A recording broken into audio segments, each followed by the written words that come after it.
नमस्कार, खबर उत्तराखंड देख रहे हैं आप और मैं हूं आपके साथ सपना दीपक पद्देशिया। बुलेटिन का आगाज करेंगे। उत्तराखंड के मुख्यमंत्री पुष्कर सिंह धामी ने बुधवार को काशीपुर स्थित कुंडेश्वरी के ग्राम दोहरी वकील में एआरटीओ के नवनिर्मित कार्यालय का लोकार्पण किया। इस नवनिर्वाचित एआरटीओ कार्यालय में ऑटोमेटेड ड्राइविंग टेस्ट ट्रैक तैयार किया गया है। बताते चले कि इसमें काशीपुर में एआरटीओ कार्यालय जो है किराए के भवन में संचालित है, जिसके बाद से आपको बताते चले कि इसमें ऑटोमेटिक ड्राइविंग ट्रैक, कार्यालय भवन, फिटनेस आदि सुविधाएं मौजूद है। एआरटीओ भवन कार्यालय में लोकार्पण के दौरान मुख्यमंत्री पुष्कर सिंह धामी ने अपने संबोधन में कहा कि प्रदेश में बढ़ रही सड़क दुर्घटनाओं पर चिंता जताते हुए अधिकारियों और जनता को जागरूक किया। तो वहीं उन्होंने पहलगाम हमले पर बोलते हुए कहा कि भारत इस तरह के जिहादी कृत्यों को फलने फूलने नहीं देगा।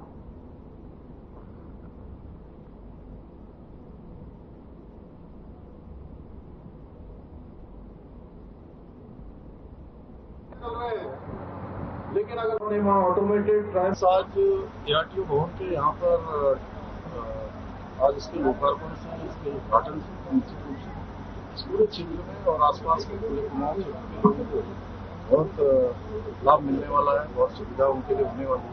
मैं सबको बधाई देता हूँ, शुभकामनाएं देता हूँ। नवाचार आगे बढ़ रहा है और आज जो साइंस टेक्नोलॉजी है उसका लाभ हम सबको मिलेगा और एक नया काम शुरू हुआ है सबको। पूरे देशवासी सुख में है, दुख में है और लोगों के अंदर आक्रोश भी है।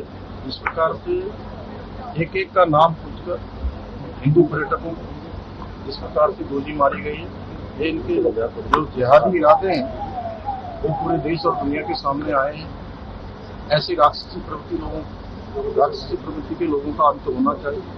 भारत की सेना हमारे प्रधानमंत्री मोदी जी के नेतृत्व में निश्चित रूप से ऐसे आतंकवादियों का, अलगाववादियों का, जिहादियों का, ऐसे राक्षसों का अंत करेगी। जो भी इस घटना में हताहत हुए हैं, उनकी जान गई है, मैं उन सभी को भगवान से प्रार्थना करता हूँ उनको अपने श्री चरणों में स्थान दें। और वही जम्मू कश्मीर के पहलगाम में पर्यटकों पर हुए कायराना आतंकी हमले के बाद से जहां पर देहरादून में अलर्ट घोषित कर दिया गया है, तो वहीं भाजपा ने घटना की कड़ी निंदा की है। घटना को लेकर भाजपा प्रदेश प्रवक्ता विपिन कैथोला का कहना है कि पहलगाम में आतंकी हमले में मारे गए निर्दोष लोगों को श्रद्धांजलि अर्पित की गई है। देश और केंद्र सरकार मृतकों के परिजनों के साथ खड़ी है। केंद्रीय गृह मंत्री अमित शाह ग्राउंड जीरो पर जाकर सर्च ऑपरेशन का योजना लेंगे, तो वहीं सेना के द्वारा लगातार घटना में सर्च अभियान चलाया जा रहा है। 2 आतंकियों को भी मारा गया है।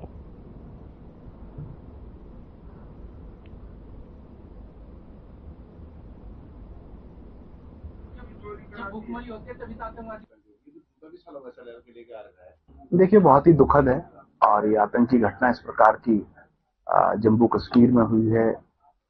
हम जो लोग इसमें जिनकी मृत्यु हुई है, पूरी देश के लोग उनके साथ खड़े हैं, उनके परिवार के साथ खड़े हैं। पूरी सरकार, केंद्र सरकार उनके साथ खड़ी है। माननीय अमित शाह जी हमारे देश के गृह मंत्री हैं, कल शाम से वहीं पे हैं। अभी वो ग्राउंड जीरो में भी जाएंगे। वहाँ तमाम जो हमारी सेनाएं हैं, जो सीआईएसएफ है, वो जहाँ पर ये घटना घटी थी उसके आगे जहाँ आतंकवादी भागे हैं, उन जंगलों में जो है सर्च अभियान सेना के द्वारा चलाया जा रहा है। और साथ ही 2 जो आतंकी हैं जो मारे गए हैं, उन आतंकियों की पहचान जो है वो पाकिस्तानी नागरिक के रूप में हुई है। आईएसआई का कनेक्शन उनका जो है निकल के आया है। तो इस पूरी घटना पर हमारी सरकार की जो कार्यवाही है वो तेजी से चल रही है। एक भी जो आतंकवादी है वो इस सीमा से बाहर नहीं जाने दिया जाएगा।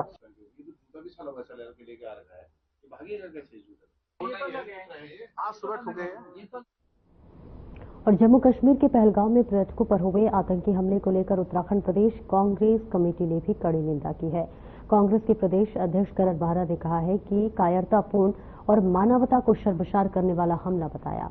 उन्होंने कहा कि केंद्र सरकार को इस हमले को अंजाम देने वाले आतंकी संगठनों की पहचान कर उसे उसके अंजाम तक पहुंचाना जाना चाहिए। वहीं पाकिस्तान जैसे देश जो कि आतंक समर्थन संगठनों को पनाह देते हैं, उन्हें भी स्पष्ट संदेश दिया गया है और इसी के साथ उन्होंने कहा कि इस तरह की हरकत बिल्कुल बर्दाश्त नहीं होगी।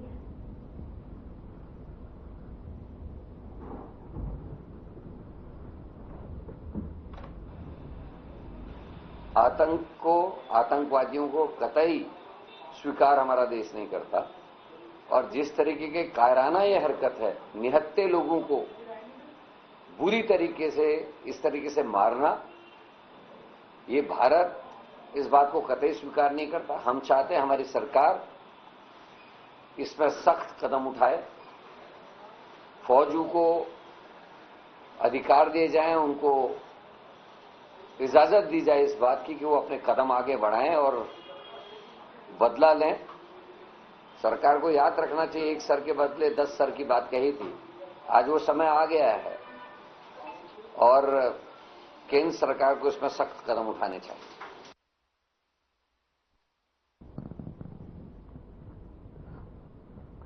पहलगाम में हुए आतंकी हमले के बाद उत्तराखंड में भी हाई अलर्ट घोषित कर दिया गया था, जिसके क्रम में आपको बता दें कि राजधानी देहरादून में देर रात्रि तक सघन चेकिंग अभियान चलाया जा रहा है, जिसमें कि रेलवे स्टेशन, आईएसबीटी व अन्य बॉर्डर क्षेत्रों में लगातार पुलिस द्वारा गाड़ियों को बैरिकेडिंग के माध्यम से रोककर चेकिंग की जा रही है। देहरादून एसएसपी अजय सिंह ने बताया है कि पहलगाम में हुए घटना के बाद समुदाय विशेष में भी आक्रोश का माहौल है, जिसको ध्यान में रखते हुए सोशल मीडिया के माध्यम से आम जनमानस से शांति व्यवस्था बनाए रखने की अपील की गई है।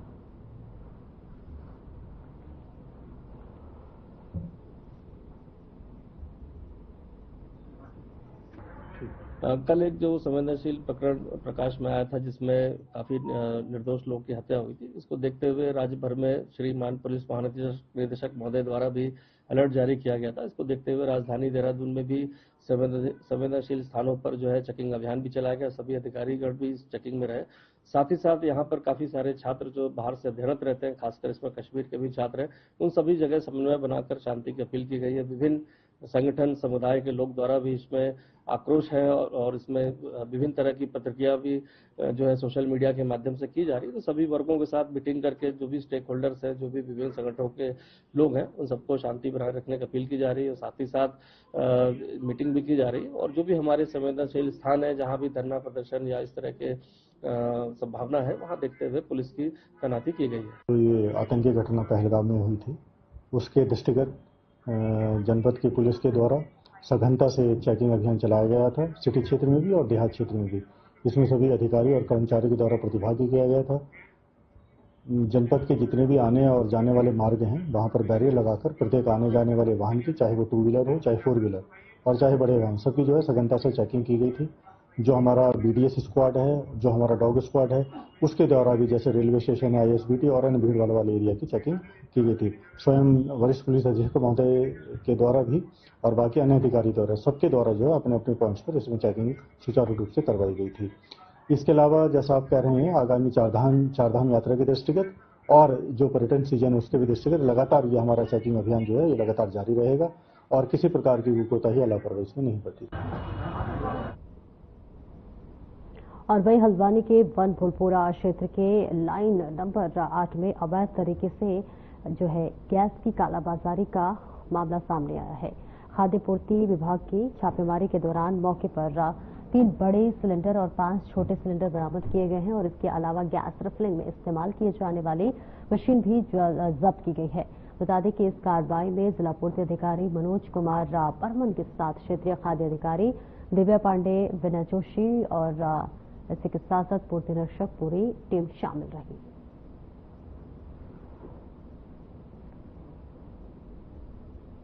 हाँ, ये तो बहुत पुराना अड्डा है। जिलाधिकारी महोदय के बार बार निर्देश हैं कि हम लोग जो है शहर क्षेत्र हमारा हल्द्वानी में काफ़ी गैसी कालाबाजारी हो रही है और अवैध रिफिल का कार्य किया जा रहा है। तो इस संबंध में जिलाधिकारी महोदय द्वारा निर्देश दिए गए हैं कि हम समय समय पर जो है विभाग जो है छापेमारी की कार्रवाई करें और जो संबंधित हैं, जो अपराधी हैं, उनके विरुद्ध नियमानुसार और वस्तु अधिनियम के अंतर्गत कार्रवाई की जाए।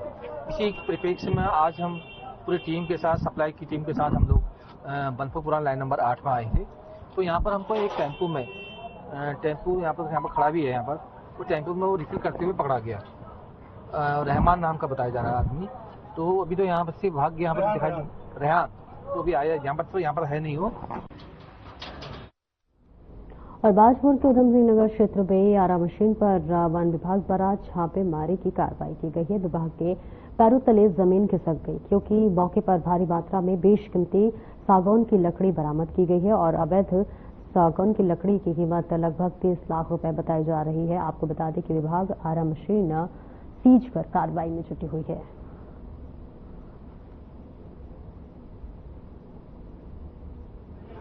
मुखबिर द्वारा सूचना दी गई कि बेरिया रोड स्थित सुरेंद्र सिंह जी की आरा मशीन पर अवैध रूप से प्रकाश को छुपा के रखा गया है। तो मुखबिर की सूचना पर हम लोगों ने प्रातः सुबह 8 से 8:30 के बीच में यहाँ पे छापेमारी की अपने दल बल के साथ।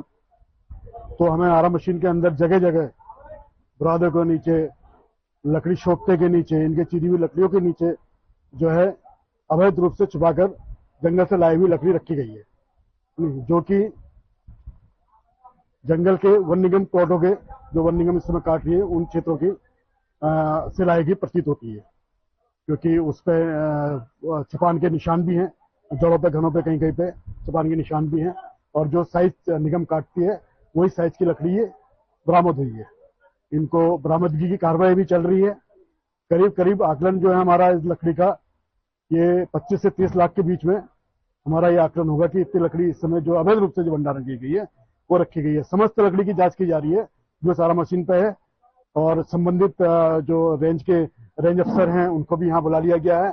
रुद्रपुर रेंज के रेंजर साहब कैला जी को भी यहाँ बुला लिया गया है।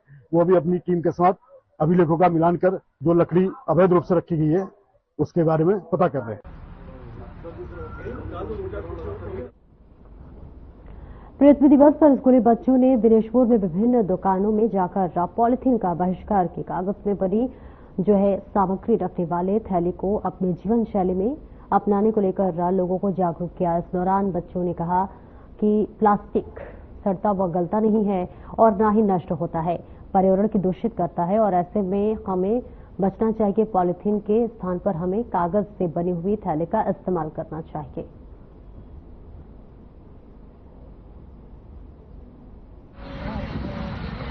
प्लास्टिक की जो पन्नियाँ और प्लास्टिक के जो सामान होते हैं ये सब हमारी धरती के लिए हानिकारक होते हैं, क्योंकि ये बहुत टाइम लगाते हैं रिसाइकिल होने के लिए या फिर ख़त्म होने के लिए। इसलिए हमको न्यूज़पेपर्स और पेपर्स का इस्तेमाल करना चाहिए, जिससे हमारी धरती भी हरी भरी रहेगी और हम इसको रिसाइकिल भी आसानी से कर सकते हैं। तो हमको प्लास्टिक का इस्तेमाल कम से कम करना चाहिए। न्यूएरा पब्लिक स्कूल के छात्र हैं और हम अर्थ डे पर प्लास्टिक का इस्तेमाल कम करना चाहते हैं और अपनी धरती को बचाना चाहते हैं। हम प्लास्टिक की जगह न्यूज़पेपर बैग्स का इस्तेमाल कर रहे हैं, क्योंकि न्यूज़पेपर बैग्स हमारे एनवायरनमेंट को भी साफ रखता है और प्लास्टिक का इस्तेमाल हम कम से कम करना चाहते हैं और अपने आसपास के लोगों को अवेयर करते हैं कि प्लास्टिक को कम करो और न्यूज़पेपर को इस्तेमाल करो। जैसे हम न्यूज़पेपर बैग्स बना के इसमें सामान रख के बेच सकते हैं, जिससे प्लास्टिक का उपयोग कम रहेगा और हमारी धरती सेफ रहेगी। इस प्रकार हमारे चारों तरफ का वातावरण लगातार खराब हो रहा है, प्लास्टिक का बहुत ज्यादा इस्तेमाल हो रहा है। तो हमारे विद्यालय के छात्रों की तरफ से ये एक छोटा सा प्रयास है जिससे कि प्लास्टिक का प्रयोग हम कम कर सकें। अभी जल्दी से हम प्लास्टिक पर शायद रोक ना लगा पाए जब तक कि इसका कोई दूसरा विकल्प तैयार ना हो जाए, लेकिन हम ये जरूर कर सकते हैं कि इसका इस्तेमाल कम से कम हो। न्यूज़पेपर जो है ये बायोडिग्रेडेबल है, जिससे ये अपने आप कुछ समय में नष्ट हो जाता है। जहां प्लास्टिक स्वयं नष्ट होने में 100 से 500 साल लगते हैं और ये हमारी धरती को खराब करता है, वही कागज से बने ये पेपर बैग जो है धरती को सुरक्षित रखते हैं और हमारे। और वही कश्मीर के पहलगाम में हुए आतंकी हमले को देखते हुए पुलिस प्रशासन अलर्ट मोड पर आ गया है।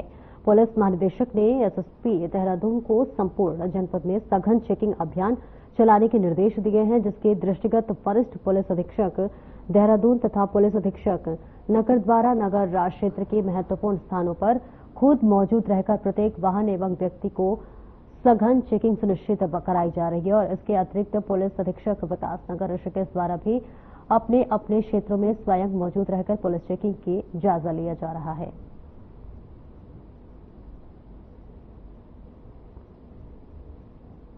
हरिद्वार में वन विभाग ने जंगल में वन्य जीवों का शिकार करने वालों की शिकारियों को जो है अरेस्ट किया है और वही वन कर्मियों ने गश्त के दौरान हरिद्वार रेंज के पथरी पेंचल फॉरेस्ट में शिकार के लिए जो है लगाए गए वहां पर आपको बताते चले कि आरोपियों के पास से वन कर्मियों को अवैध बंदूक और चाकू बरामद हुआ है। विभागीय टीम ने वन संरक्षण अधिनियम के धाराओं के तहत मुकदमा दर्ज कर लिया है और आरोपियों को कोर्ट में पेश किया गया है।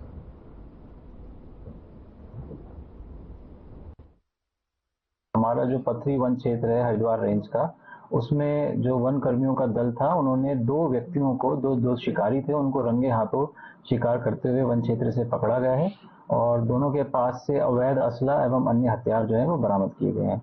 इन दोनों ही शिकारियों के विरुद्ध वन्यजीव संरक्षण अधिनियम में और भारतीय वन अधिनियम की सुसंगत धाराओं में मुकदमा किया गया है। साथ ही साथ जो इनके पास से असला जो मिला है उसके संबंध में भी पुलिस विभाग को आर्म्स एक्ट में इनके विरुद्ध कार्रवाई करने हेतु जो है वो अवगत कराया गया है।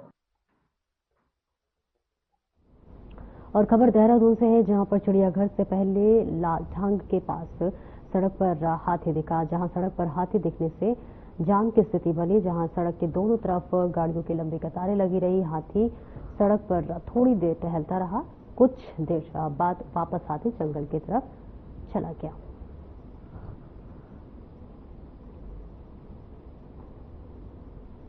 धर्मपुर के विधायक विनोद चमोली के हरीश रावत पर दिए गए बयान का कांग्रेस ने पलटवार किया है।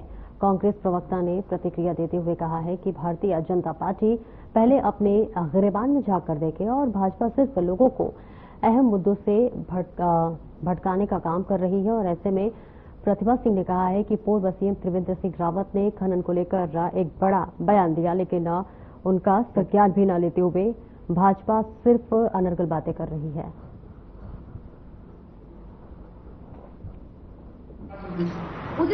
भारतीय जनता पार्टी को किसी पर एक उंगली उठाने से पहले अपने गिरेबान में झांक कर देखना चाहिए और उन्हें ये देखना चाहिए कि उनके यहाँ किस तरीके के जो है प्लेसमेंट एजेंसीज ऊपर से लेकर नीचे तक जो है भरी पड़ी हैं।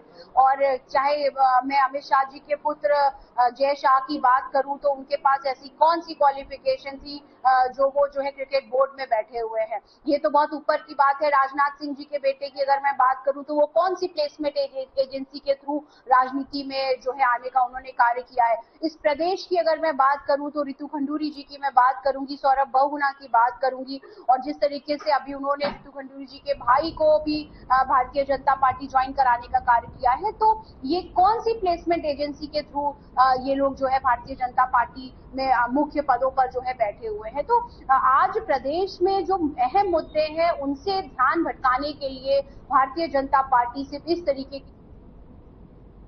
और हल्द्वानी में गोला नदी के किनारे 134 परिवारों द्वारा अतिक्रमण करके जो है जानवरों को पाला जा रहा है और जिसका सूचना मिलते ही प्रशासन ने अतिक्रमण को हटाने का आदेश दे दिया है, लेकिन एक सप्ताह होने के बावजूद भी अतिक्रमण नहीं हटाया गया, जिससे प्रशासन ने अतिक्रमण को ध्वस्त कर दिया है। तो वही उप जिलाधिकारी राहुल शाह ने बताया है कि वर्तमान में लगभग सभी परिवार स्वतः चले गए हैं और जो कि बताते चले मौके पर बच गए हैं उनको दिया जाएगा।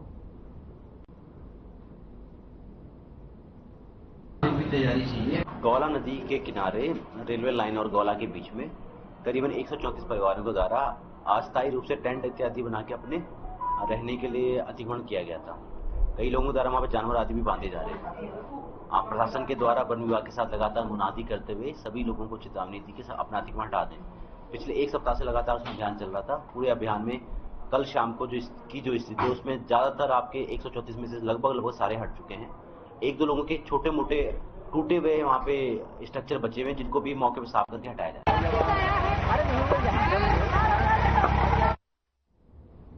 और वही देवप्रयाग नगरपालिका क्षेत्र के वार्ड नंबर 4 के बाद बाजार में नगरपालिका गौशाला निर्माण के घर चलते बच्चों के पार्क में बड़े बोल्डर गिरने से पार्क में लाखों की कीमत के लगे सामान क्षतिग्रस्त हो गए हैं, जिसमें भारी नुकसान हुआ है। आपको बताते चले कि इस हादसे में स्थानीय लोगों ने नाराजगी जताते हुए नगरपालिका प्रशासन से ठेकेदार पर कार्रवाई की मांग की है। वही मामले में नगरपालिका के अधिशासी अधिकारी राहुल सिंह का कहना है कि इन ठेकेदार को नोटिस दे दिया गया है, जैसे ही निर्माण कार्य पूरा होगा तो मामला हटा दिया जाएगा।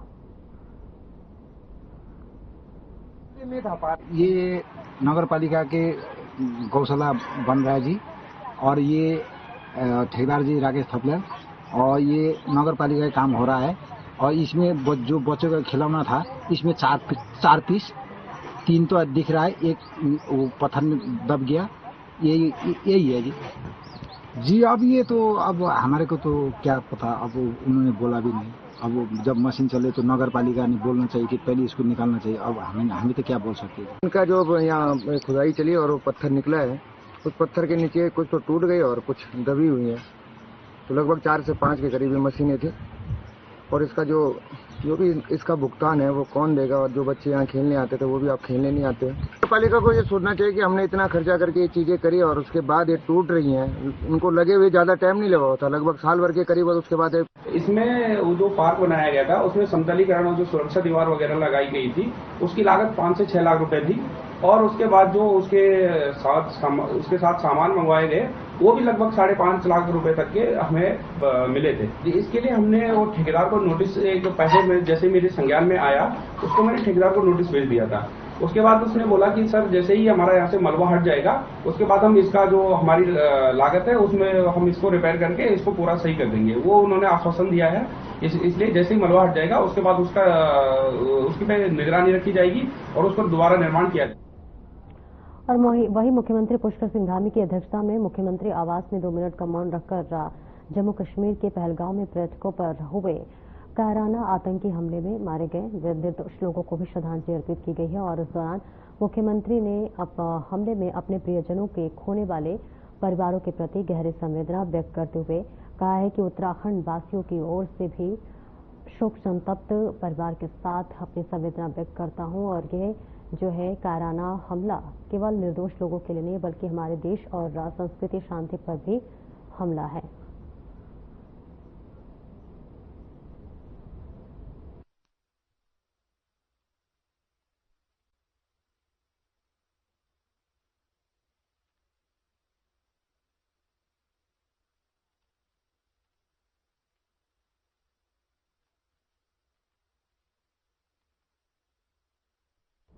और वही हमारे साथ संयुक्त सूचना विभाग के एस चौहान हमारे साथ जुड़ रहे हैं। एस जी, देखिए अब पहलगाम में जो आतंकी हमला हुआ है पूरे देश में देखिए कहीं ना कहीं रोष, गुस्सा लगातार लोग प्रकट कर रहे हैं। और ऐसे में देखिए उत्तराखंड में भी मुख्यमंत्री पुष्कर सिंह धामी की अध्यक्षता में फिर हम वहाँ 4 बजे के आसपास 3:30 से 4 के बीच हम वहाँ पहुंचे। तो तब तक ही हमको पता चला कि वहाँ से आतंकवादी घटना हो गई है।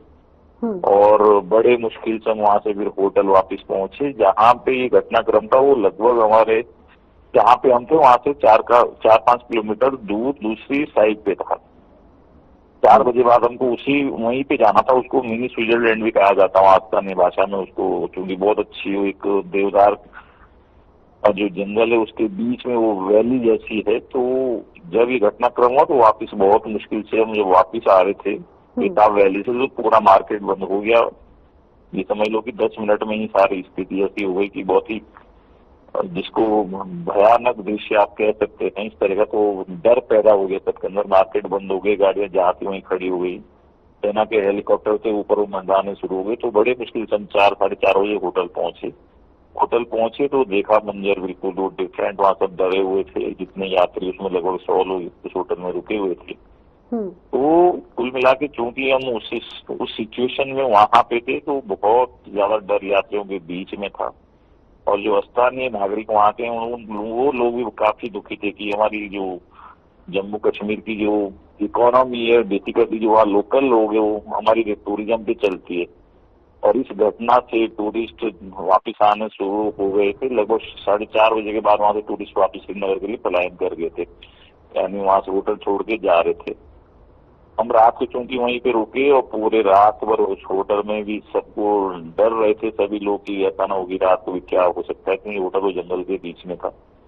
लेकिन ऊपर वाले की मेहरबानी सभी हम लोग सकुशल थे। लेकिन जिन लोगों ने अपनी जान गंवाई है उनके प्रति हम सभी की भी संवेदना व्यक्त करते हैं। जैसी घटना होनी नहीं चाहिए हो गई है, तो इस सब के लिए बहुत ही दुखी भरा पल है। जी बिल्कुल, देखिए शुरुआती जांच में भी पता चला है कि हमले में 5 आतंकी शामिल थे और इनमें से देखिए 2 लोकल और 3 पाकिस्तानी आतंकी भी थे। अब तक देखिए पुलिस ने पूछताछ के लिए सैकड़ों लोगों को हिरासत में भी ले लिया है। जी, आतंकवादी जो घटना है वो तो खैर बहुत ही निंदनीय घटना है कुल मिला के, बट मैं तो चूंकि अपने फैमिली के साथ वहाँ टूर पे गया था तो वो हमारे लिए भी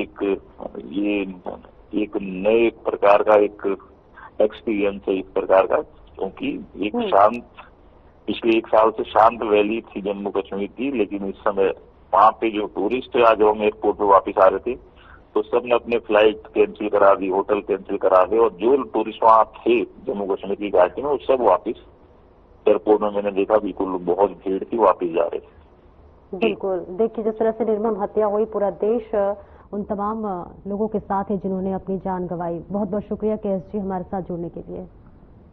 और फिलहाल मेरे साथ इस बुलेटिन में इतना ही, दीजिए इजाजत, नमस्कार।